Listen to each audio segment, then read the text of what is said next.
భార్య పుట్టినరోజుకి గిఫ్ట్గా భర్త డైమండ్ షాప్ నుంచి ఒక అందమైన రింగు కొంటాడు. షాపు వాడు రింగు పెట్టిన బ్యాగ్ తెచ్చి అలాగే భార్య చేతికిస్తాడు. భార్య సంతోషంతో బ్యాగ్ తెరిచి చూస్తే అందులో రింగ్ బాక్స్తో పాటు ఒక వెల్వెట్ మూట కూడా కనిపిస్తుంది. మూట ఓపెన్ చేసి చూస్తే తళతళా మెరుస్తున్న వజ్రాలు కనిపిస్తాయి. విషయం భర్తకు చెప్తుంది. నేను రింగు మాత్రమే కొన్నాను, బహుశా అనుకోకుండా షాపువాడి మూట ఇందులో పడిపోయిందేమో అని అనుకుంటూ తీసుకెళ్లి మళ్ళీ ఆ మూటని షాపువాడికిస్తాడు. అందుకు షాపతను, అమ్మయ్యా, చాలాసేపటి నుంచి వెతుకుతున్నాం, ఇది మీ బ్యాగులో పడిపోయిందా అంటూ సంతోషంతో కృతజ్ఞతలు చెప్తూ ఇందులో ఏముందో తెలుసా అని అడుగుతాడు.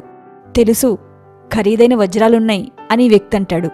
మరింత ఖరీదైన వజ్రాలని తెలిసినప్పుడు మీకు తీసుకోవాలనిపించలేదా అని షాపతను అడుగుతాడు. 2 వజ్రాలు నాతోనే ఉంచుకున్నా అని వ్యక్తి అంటాడు. నన్ను అడగకుండా వజ్రాలు తీసుకున్నాడేంటి అని అనుకుంటూ గబగబా మూట ఓపెన్ చేసి వజ్రాలు లెక్క పెడతాడు. అదేంటి, ఇందులో 30 వజ్రాలు అలాగే ఉన్నాయిగా, మరి మీరు 2 వజ్రాలు తీసుకున్నానన్నారేంటి అని షాపతను అడుగుతాడు. అందుకు ఆ వ్యక్తి, నేను నా దగ్గరుంచుకున్న 2 వజ్రాలు, ఒకటి నమ్మకం, రెండవది అత్యాశ పడకపోవడం. విలువ కట్టలేని ఈ 2 వజ్రాలు నా చివరి ఊపిరి వరకు నాతోనే ఉంటాయి అని అంటాడు.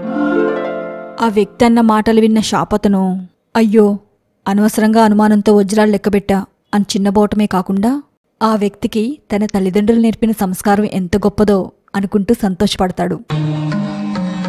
మన కష్టార్జితంతో సంపాదించనిది మన సొంతం చేసుకోవాలనుకోవడం చాలా తప్పు. పరాయిధనం మనిషి జీవితంలో అపకారమే చేస్తుంది తప్ప ఉపకారం చెయ్యదు.